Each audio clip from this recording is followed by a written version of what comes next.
White House on edge. A new book dishing on the chaos. Trump aides now anonymously trashing Rudy Giuliani, and a new report from ABC that almost as soon as Trump won the race, a Star Apprentice executive producer you may have heard of, Mark Burnett, was trying to link a Putin-affiliated American banker to Donald Trump's transition team. Now, this attempted meeting did not go down, but congressional investigators honing in on the goal and why Russia and rubles seem to always be such a high priority. This report has not been confirmed by NBC News. Then there's the president's criminal defense lawyer for the Russia probe back on the dance floor doing the Giuliani walkback. He's gone from saying Trump talked to Cohen about a Trump Moscow tower to claiming that was some kind of hypothetical to now saying if they did talk about it, that wouldn't be a crime. Understanding that they went on throughout 2016, weren't a lot of them, but there were conversations, could be up to as far as October, November. Our answers cover until the election. So just to clarify, talks of Trump Tower Moscow went as late as October or November of 2016, even in some form. Could be. Could be. Giuliani also doing a meandering interview with The New Yorker that's making some waves, and I want to be very crystal clear about it. The key to decoding this kind of Giuliani interview is to ignore the talking points and focus only on the secrets Giuliani seems to spill by accident.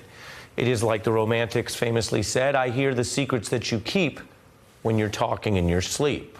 Well, Giuliani's spilling some secrets here. He mentions secret tapes and whether St. Peter will ultimately think he lied for Trump at the gates of heaven.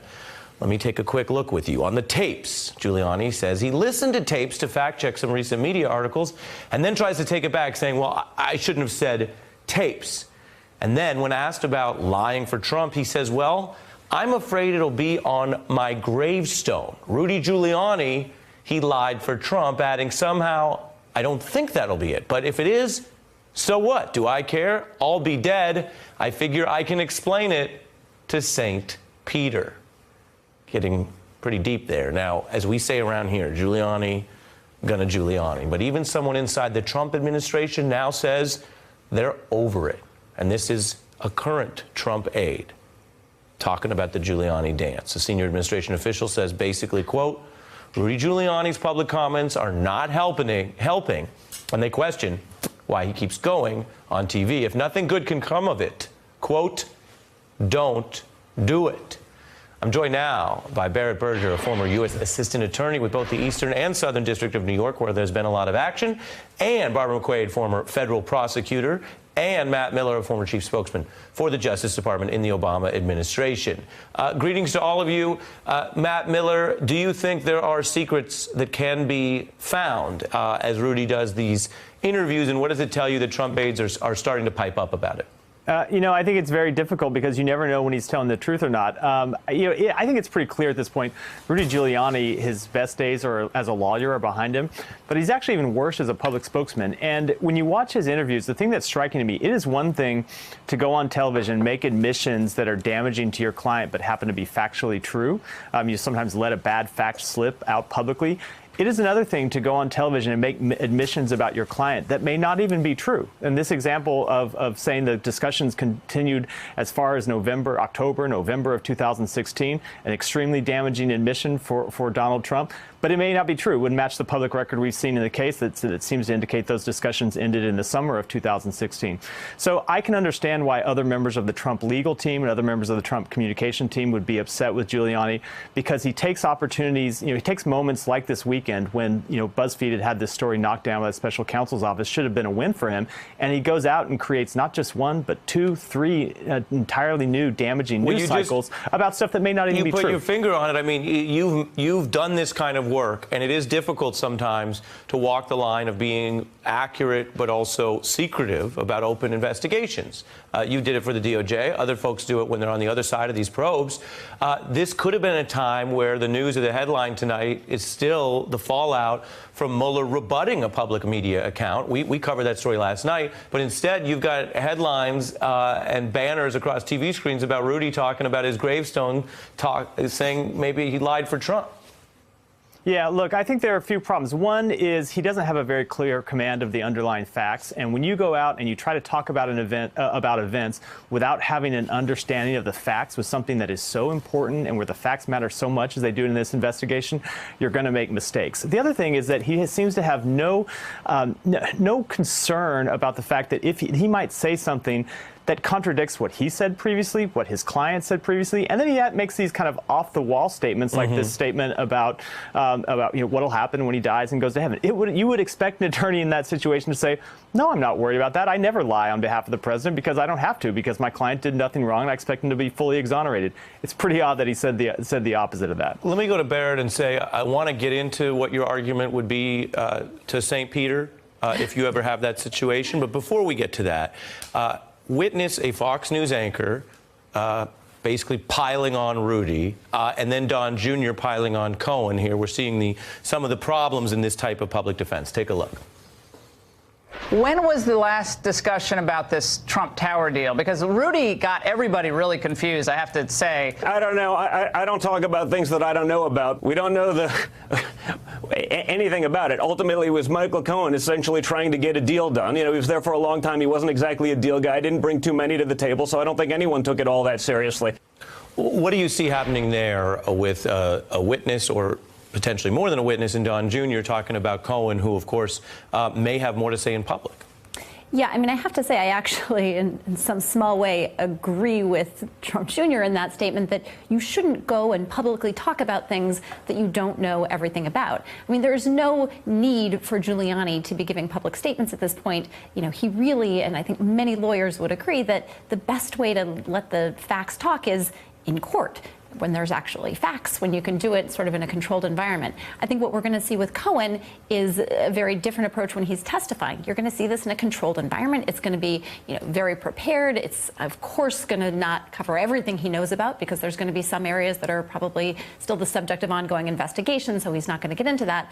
But you're going to see a much different, type of statement than you see from Giuliani. Cohen's not going to get up there and, ramble on for, an hour about things that he doesn't know anything about. It's going to be much more carefully controlled and obviously in response to questions from the Congress. And you worked in the office that Rudy used to run when he was U.S. Attorney. What do you think of Matt's point that he's just not, according to some analysts, as good at lawyering anymore?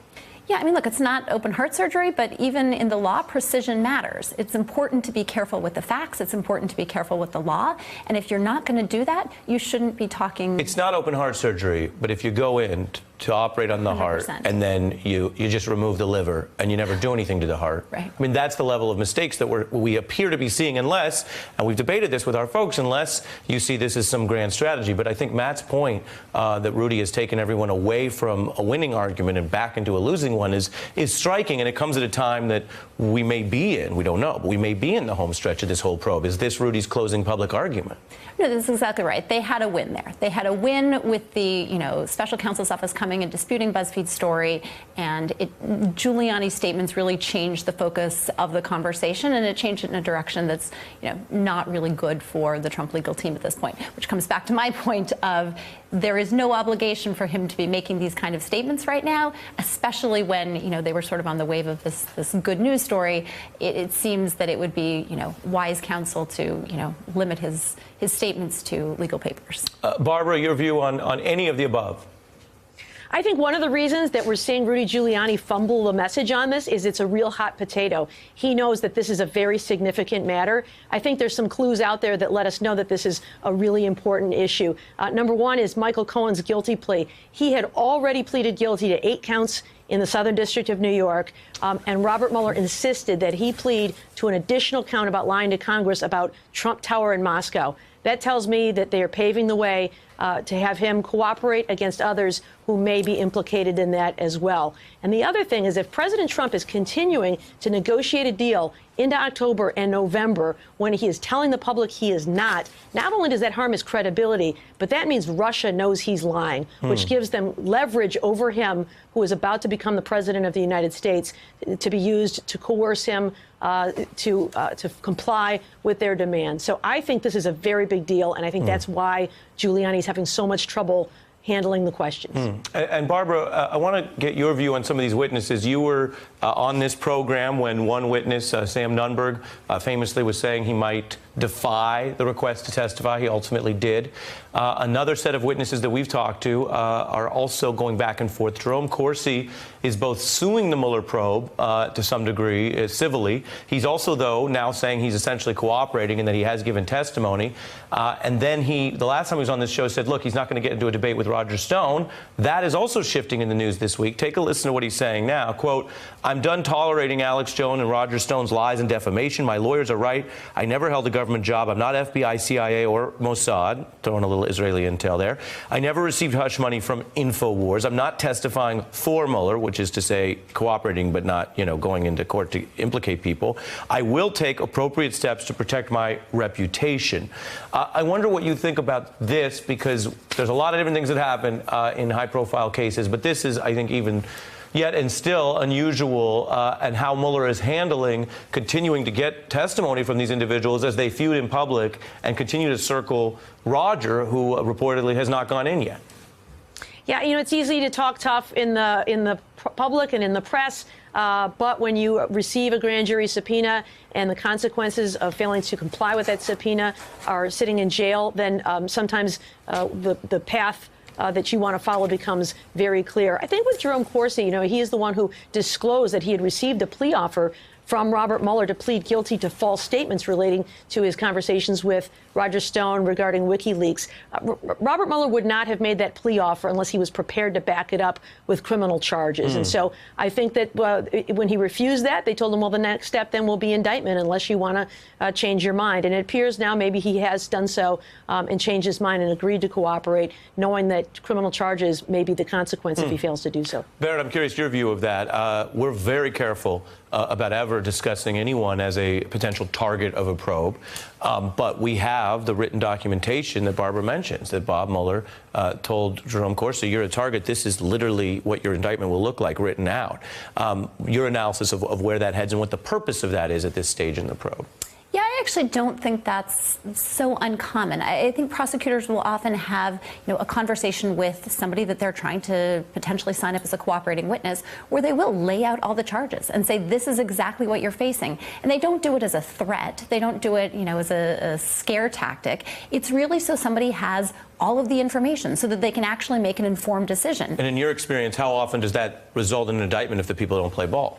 Almost always. It's very unlikely that a prosecutor would go through the trouble of, drafting up a draft indictment or information, whatever the paper actually is that they were giving him, discuss the potential charges, have that cooperation conversation, and then just let it go. It's not really how, prosecutors, at least that work at this level, operate. Yeah. And Matt Miller, in closing, I wonder, as we always try to assess what we've learned and what we could do better, with the smoke cleared a little bit from all of the Friday BuzzFeed excitement, what do you think is the most important thing for people who want to do this responsibly in the press or the citizenry? And plenty of members of Congress were tweeting, big if true. What's to you the big takeaway there? Well, a few things. First of all, if you want to really rely on something, look for what's filed in court. When people file documents in court and are willing to, if it's the government willing to put the facts behind them, willing to put their reputations behind them. And then when it comes to reporting, my clue for reporting is, look, the best stories will not remain what we like to call permanent exclusives. If you see a news outlet move a story, permanent exclusive, you're saying that's a warning sign. Yeah, a story that's not matched by any other outlet. So when you see a major story move, wait to see someone else confirm it. And if you don't, that's when you might have questions about it. And we've had some other big permanent exclusives in this investigation that, to this day haven't been confirmed. Matt Miller, Barbara McQuaid, and Barrett Berger, thanks to all of you. I appreciate it. Hey, I'm Ari Melber from MSNBC. You can see more of our videos right here, or better yet, subscribe to our YouTube channel below. You could have been anywhere in the world, but you're here with us, and we appreciate that.